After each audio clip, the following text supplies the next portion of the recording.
This is a video I'm making for Avante, the young man who was working 2 jobs with a 1-year-old who's struggling and said he was sick and tired of being poor and didn't know how to get out. I didn't have time to answer you when I was walking, but I wanted to take this minute to give you a longer answer. I'll read you the tweet, maybe we'll put it up on the screen. To Avante, the young man who stopped me at the grocery store working 2 jobs with a 1-year-old who asked advice on how to get ahead. I gave you a short answer because I was in a rush and it ate at me. So if you follow me here, maybe you'll read this. What you're going through is tough. Being so young and already having to support a child is not easy, but you'll have the opportunity to become an amazing inspiration in a way I never could. Your success story will become your sermon. That being said, onto the advice. You're going to need to assume that luck isn't real or that it applies to everyone else but you, because the only way you're going to get out of your surroundings is by having something of value that other people want. And right now, the only thing you have is your time with low skills to trade, which is a hard game to play. You have to trade a lot of it only to get a little. So your main objective is to have the time to learn a skill while providing for your family. That means in the short term, your family may have to suffer. Scratch that. Your family will suffer. But better now when they're too young to remember than when they're too old to forget. Again, not forever, but for now. So these are the things you're going to have to do. And this isn't dabble stuff. This is wake the fuck up, because if you don't, you're going to blink and be 30 and in the same spot, but worse. Number 1, cut all costs. And I mean all costs. You don't eat out anymore for anything. And if you're hungry, you deal with it. If it's not from a discount grocery store, you don't buy it. Clothing,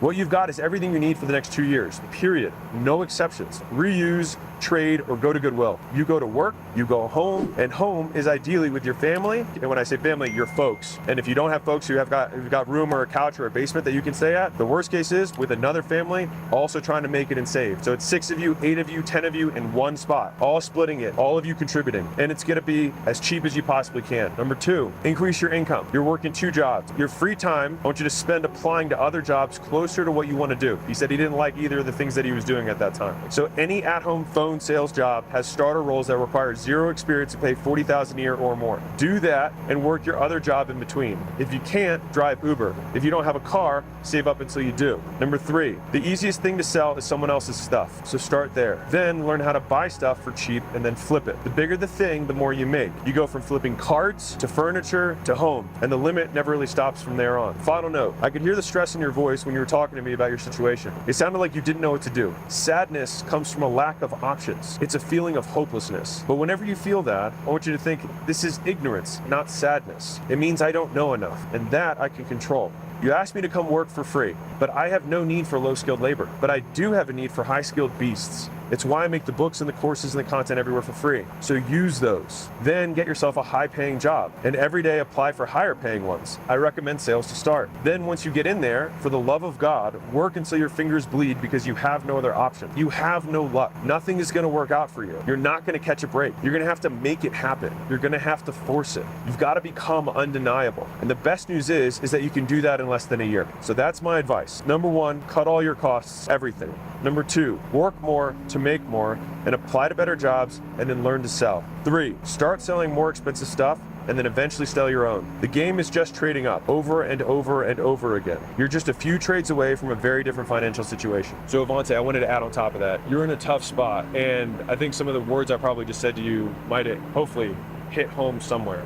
But one of the hard things that you got going on right now is like, when I saw you, you were wearing relatively nice clothes. And I wasn't gonna like bash you on it when I saw you, but I wanna take the opportunity to say, like, you know better. You know what I mean? Like, you know that like if you're struggling with money, that's the last thing that you should spend money on, right? And I think one of the difficulties, especially when you're younger, is you've got your friends, you got your family, and especially if they're all poor, then they have terrible views around money. They might not approve of all the stuff you're learning on the internet and trying to try these new things out. And the real is like, you're gonna fail a lot. And they're gonna say, see, told you so. And the tough part is they're gonna be right most of the time. Except it's one of those things where it's 99% right, but 100% wrong. Is that anybody who bets against you for this thing being the thing is usually gonna be right. It's just like a parent who says, you're gonna break up with this person, you're gonna break up with this person, you're gonna break up with this person. But they're right with every single person you ever date, except for the person you marry. And then they're 100% wrong. And if you have the perspective of listening to that, it can be incredibly disheartening. And so, number 1 is, I want you to go on a different information diet. So you need to be able to ignore all the stuff stuff that they're giving you, because like the best way to stay poor is to listen to poor people about how to get rich. You're already taking great steps by like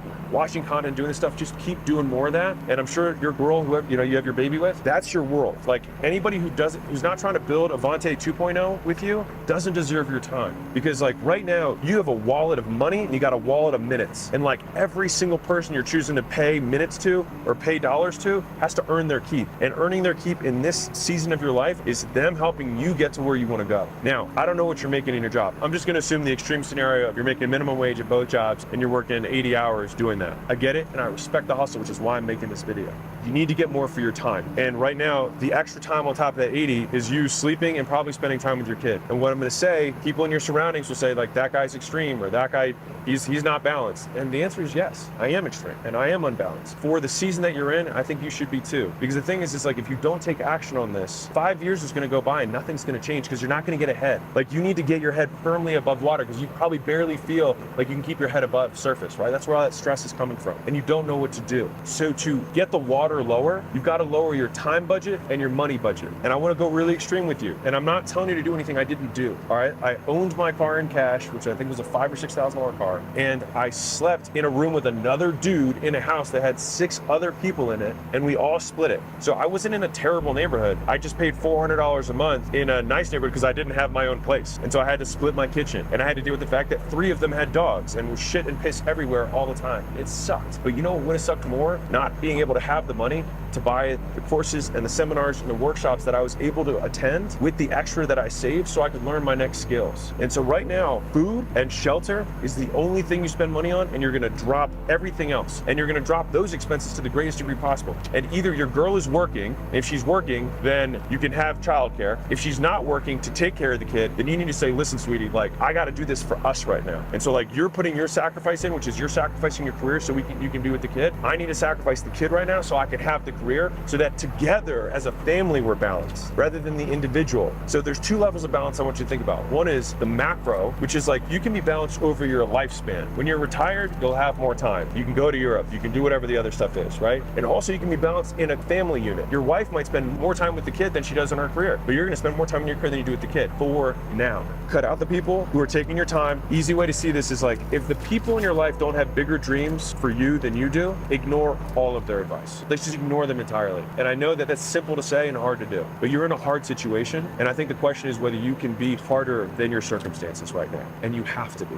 to get out of this. Luck has already dealt you a shit hand. Let's assume he's never gonna give you the right hand. You're never gonna get lucky, but you still need to win. And so now it's like, how do I do that? If you have a car, you can have more flexible hours if you drive Uber. That's something that I recommend for a lot of people. If you don't have a car, you need to save up as fast as you can to get one. Buy one in cash, negotiate, try and get yourself $5,000 to $10,000 car in cash. You don't have payments, you just have the insurance, which because it's a cheap car will be less. The remainder of your time, and you got to tell your lady this, is like, I'm going to be spending 4 hours a day, every day, watching these videos, and this isn't me doom scrolling on YouTube. I need you to pick one skill that you want to have and only consume stuff about that. This is my one thing I'll let you buy. It's a timer you can buy for $5, not your phone. And you set the timer and you set it for those 4 hours a day. And every time you look away, you stop the timer. You do 4 hours of real work of studying the skill. After you've done enough of that work and you're like, well, what's enough? 20 hours? Like you're like, oh, I could do that soon. Yeah, I know. So I'm telling you, you can get out of this fast. You can switch those 4 hours of you learning the basics of that skill to spending the rest of your time being the most amazing applicant to new jobs that exists in the world. I didn't say go apply to jobs. I said be the best candidate that has ever applied. And you're like, I don't have experience. And you can address that. Like, what I don't have an experience, I will make up for and hustle. And you prove that by messaging multiple people at every company with a snippet personalized to each of them. You know what other people do? Like, they take a half step. They copy and paste the same thing to all 4 people. And you know what the 4 people do? Yeah, he copy and pasted the same message to me. Don't do that. Be personal. Look at the HR recruiter. Look at the head of talent. Look at director of whatever. And message each of them on LinkedIn. If you don't have a LinkedIn, go get one. It's free. And when you submit your resume, put a personalized cover letter on it after reading from the website what that business is about. When you read the job description, good job descriptions say what they want the person to do. And say like, I will be able to help do this thing because of these things, right? And especially a lower level role, your resume is not not going to matter as much. Don't let anybody around you say that or fool you into that. What will matter, especially for low-level roles, is hustle. So every employer wants to see is somebody who's going to go out of their way to go above and beyond. And so you demonstrate that you're going to go above and beyond. And guess what's going to happen? You're going to do this for 5 different places. You're going to write a custom thing. It's going to take you 4 hours to do the research, write the custom thing, message 20 people because it's going to be 4 people at all 5 places. You know what's going to happen? Nothing. Because you're not lucky. So what are you gonna have to do? Gotta be undeniable. Do you think if you applied to 1,000 places like that over the next 6 months, you wouldn't get a job? I think you would. Do you think if like after you got off your shift, you drove over and you said, hey, I just wanna let you know, not in a creepy way, you say, hey, just wanna let you know, I applied to put my resume, I messaged a couple of you guys, I just wanna let you know I'm really excited about the opportunity, don't wanna be overbearing, but if you guys would give me a shot, I promise I will work harder than any other candidate here. And I'd like to just show you that I'm demonstrating that by these things. So you're like, I have proof that I'm saying, I'm not just making this up, I have proof that I will work harder. And you know what'll happen? One of them say, I'll give you a shot. And then when they give you that shot, shove it in everyone's face how hard you work. Not by what you say, but by what you do. Be silent and just kill. Look at what the top guy does and do twice as much as that guy does. Be Kobe for whatever the job is. If you don't know the whole story about Kobe, he did 3 practices a day while everyone else did 1 or 2 because he wanted to get ahead. And in the beginning, he was worse than them. And then he got as good as them. And then he became better than them. And he kept doing 3 practices a day until eventually no one could catch up. Because if they were doing 3 practices a day, they would just keep up with his rate of progress. But he got ahead. And so the guy who's #1 at whatever that business is probably works better than you and he works longer than you. And so you can't just match it to get ahead because he'll always be ahead. You gotta match his current effort and then do your I'm gonna get ahead of you effort. Like when he clocks out is when your work clocks in. That's when Avante 2.0 clocks in. And the thing is like if you can adopt this, like if you can really internalize this, you're gonna crush. You're gonna win. You can make luck not a factor. When I had Jacob, my 19-year-old, my son, I'm kidding. When I was talking to him, I think he was 16 actually. It was 15 or 16 when I started talking about this. Imagine, he's even less reason to get a job than you, all right? Less experience. I gave him 3 words, and he said he still remembers them to this day. I said, volume negates luck.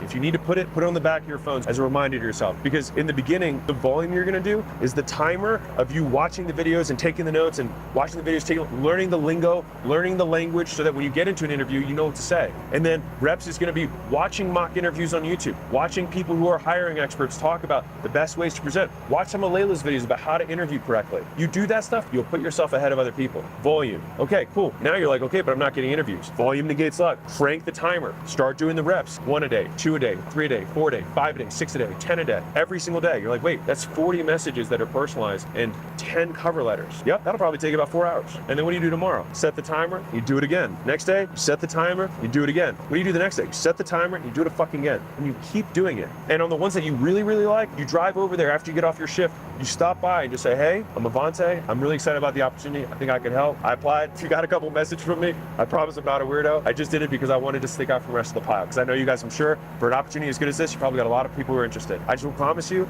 that I just want a shot. You say that, they will give you the interview. And if they don't, someone will. And once you do get that job and you work harder than everyone else, you turn the dial, and you don't do it for a week. You don't work harder than everyone else for a week. You don't work harder than them for a month. You don't work harder than them for 6 months. You work harder than the top guy for a year, for 2 years. And you're like, well, shit, dude, I'm already like 2 or 3 years from now. Yeah, I said it was a season. But on the other side of this season is everything else that you want. And so if I said, Avante, in 36 months, are you willing to give me 36 months to get yourself out of the feeling that you have right now? You're like, I'm sick and tired of being poor. I'm sick of not being able to buy the stuff for my girl that I want. I'm sick of not being able to provide for my kid. I want him to be in a good zip code. I want him to be able to have a good school. I want him to be able to have these things. There's a price tag on that. The question is just whether or not you're willing to pay it. If you're willing to pay it, crank the dial, and volume will negate luck, but you can't rely on luck. You can rely on volume, because that, I promise you, independent of race, color, socioeconomic background. You're like, wait, some races, socioeconomic backgrounds or how someone appears gives them an advantage. Sure, but if you do it 1,000,000 times, does it give an advantage? Because you only need one yes. If there's like a lesson I can like have you like etch into your brain, is that there's a significant amount of money and opportunity that sits on the other side of being willing to be rejected by a stranger. If you get rejected 1,000 times, you are no worse off than you are right now. In fact, you're better. Why? Because you have 1,000 times experience. And so you either learn or you win, which means in both cases, by doing, you win by default. I'll give you a little analogy. So let's say you and your buddy are thinking about asking a girl to prom. It'll make sense in a second. And your buddy's like, man, I want to ask Nicole. And you're like, all right, man, why don't you go ask her? It's like, what if she says no? He's like, well, then you're in the exact same position you are now, which is you have no prom date. You will also have no prom date. But you'll have experience of asking one girl. What happens when you talk to the next girl? You'll probably be a little less nervous. And you'll probably realize that you'll survive. You will live if you hear a no. And if you ask 100 girls, do you think one of them will say yes to your prom date? Probably. And in that situation, what are you now? Better off than you were before you asked. The moral of the story there is that you lose nothing from no. You only stand something to gain from yeses. And one yes can change your entire life. And so if you're willing to be rejected and see the rejections as you learning, meaning you win, and see the yeses as you also winning, then you can't lose.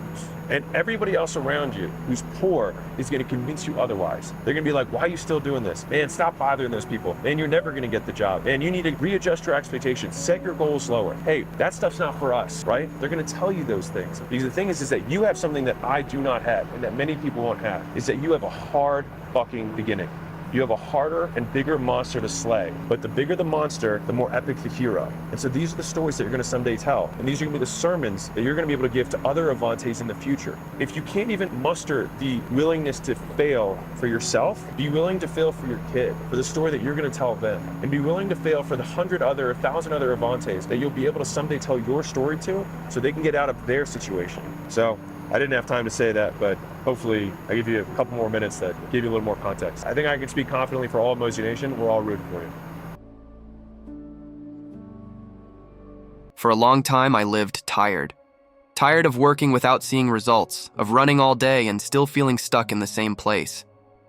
I told myself it was due to bad luck, a lack of opportunities.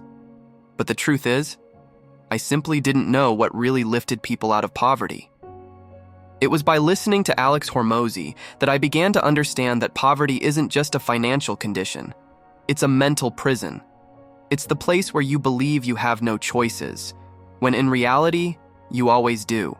Alex Hormozi made me see that the problem wasn't the world, the system, or the government. It was me. It was how I viewed my time, my energy, and my decisions. He said something that hit me hard. You may not have money, but you still have time, and time is the most valuable asset there is. When I grasped that, everything changed. I realized that every hour I spent complaining was an hour I could have spent learning a new skill. Every minute I wasted comparing myself to others was a minute less to build something of my own. That's when I started to understand what Alex Hormozi meant when he said, volume beats luck. He explained that the most successful people aren't the smartest or the luckiest. They're the ones who do more, fail more, and learn faster. For years, I waited for the perfect opportunity, the right job, the ideal investment. But Alex Hormozi was blunt. You don't need a brilliant idea. You need execution. I didn't need to invent something revolutionary. I just needed to start. He suggested something so simple it seemed ridiculous. Start by selling other people's stuff. And that's exactly what I did. I started small, reselling products online, testing, failing, adjusting. Little by little, I realized the problem was never a lack of opportunity. It was a lack of action. Alex Hormozi talked about temporary sacrifice, and I felt it firsthand. I worked 2 jobs, slept less, stopped going out, spent months without buying anything unnecessary. He said, the pain is temporary, but the learning is permanent. While others chased shortcuts, I learned to love the process. I learned that success isn't a straight line, it's a marathon of falls and fresh starts. The hardest part, though, wasn't the physical effort. It was the emotional one. I had to fight the inner voice telling me I wasn't good enough, that I was destined to fail. Alex Hormozi said, being poor is believing the future can't be different. Every time that phrase echoed in my mind, I realized that true poverty was this: living without faith in your own power to change. He taught me to see time as an investment, not something to be spent. Every hour I dedicated to learning, every failed attempt, every conversation with someone better than me, it was all building value. He said, people pay for value, and value comes from the skills you master. So I stopped asking how much I could earn now and started asking how valuable I could become in 1 year, 5 years, 10 years. Alex Hormozi also talked about humility. To grow, I had to accept looking small for a while. There's no shame in starting from zero, but there's danger in staying still, waiting for the perfect moment. That's how I realized the fear of looking foolish is what keeps many people poor, because if you're afraid to fail, you'll never learn enough to win. Over time, I saw that money is just a reflection. It doesn't come before growth. It comes after. It's the result of discipline, consistency, and the courage to do what most avoid. Alex Hormozi said, "People want freedom but don't want to pay the price of responsibility." That stuck with me. I understood that if I wanted financial freedom, I first needed mental freedom. The freedom to stop blaming others, to own my mistakes, and to keep going, even without guaranteed success. Today, I see that every lesson from Alex Hormozi wasn't about money. It was about character. He didn't talk about wealth as numbers, but as the result of who you become. He repeated, "You'll never be paid beyond the value you provide to others." That phrase changed everything. I stopped chasing shortcuts and started seeking competence. I stopped blaming bad luck and started creating value. In the end, I learned that the path out of poverty is a daily choice. It's waking up and deciding not to be a victim of circumstances. It's living with purpose, even when the results take time. Alex Hormozi showed me that success isn't glamorous, it's disciplined, it's gritty. It's built from quiet attempts, sleepless nights, and persistence when no one believes in you. Looking back, I see that it wasn't wealth that transformed me. It was the process. Because while I thought I was building money, what I was really building was a new version of myself. For a long time, I wondered why some people seemed to move forward so easily, while I struggled to get out of the same place. I worked hard, followed the rules, did everything right, and still, progress felt out of reach. Then I started studying Alex Hormozi's words, and I realized what I lacked wasn't luck or effort. It was clarity. Alex Hormozi said that failure isn't the opposite of success, it's the price of it. For the first time, I began to see that everything I called a defeat was actually the process teaching me. Every closed door, every no, every mistake, it was all part of building the person I needed to become. At first I thought I needed more money. Now I understand I needed more value. Alex Hormozi made me realize that money is just the inevitable result of solving problems. If I wanted to earn more, I had to help more. I had to become someone who creates solutions, someone who transforms. This mental shift set me free. I stopped looking for shortcuts. I stopped waiting for someone to save me. I started seeing that everything I wanted was in my hands, but it required a tough decision, to stop being a victim and start acting like the protagonist. Alex Hormozi kept saying, "No one will pay you more than the problem you solve." That phrase completely changed how I saw the world. I began asking myself, what am I really good at? How can I solve people's problems better? That question became the turning point of my life. I started studying with purpose, learning something new every day, applying, failing, adjusting, and repeating. Alex Hormozi said success is the accumulated result of small, right decisions made consistently over time. And he was right. At first, nothing seemed to work. I woke up early, studied, worked, and still, the results didn't show. That's when one of Alex Hormozi's most powerful phrases became my mantra. You're not entitled to the outcome, only to the action. I understood that consistency matters more than motivation. The secret isn't in acting when you feel like it. It's in acting even when you don't. And slowly, the impossible started to shift. Not suddenly, but gradually. Small opportunities began to appear.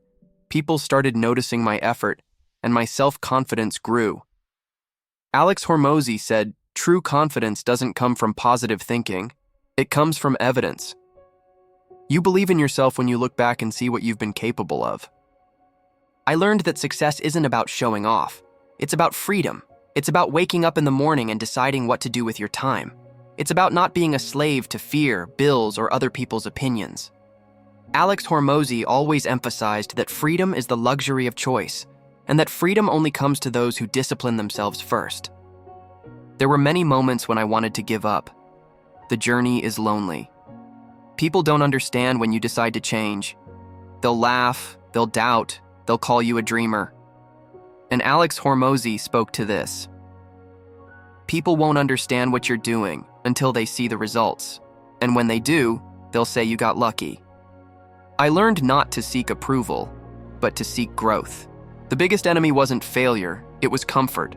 It was that inner voice saying, "You're fine as you are." Alex Hormozi said comfort is the silent killer of potential. And it's true, because when everything is okay, you stop growing. And when you stop growing, you start dying slowly. So I made a pact with myself, never stop again, never live on autopilot. I decided every day would be a chance to learn something new, to get better, to create more value. And the more I grew, the more I realized money was just a byproduct. The real wealth was in the ability to build, to serve, to create. Today, I understand there's no magic formula. There's work, patience, and purpose. Alex Hormozi taught me that the fastest path is the slow one, the one you walk every day without giving up. That success is predictable, as long as you do the right thing long enough. I'm not the same person anymore. The version of me trapped in fear and scarcity is gone. I am the result of decisions I made even without knowing if they'd work. That's what Alex Hormozi always meant. Don't wait for confidence to act. Act to create confidence. Now I speak of prosperity with a new awareness. Because I've learned that thriving isn't about having everything. It's about being everything you can be. It's about looking in the mirror and knowing you gave your all, even when no one believed in you. If I could sum up everything I learned from Alex Hormozi, I'd say this. You don't need more luck. You need more courage. Courage to start, courage to fail, courage to keep going. And when that courage becomes your standard, scarcity fades, fear quiets, and abundance begins.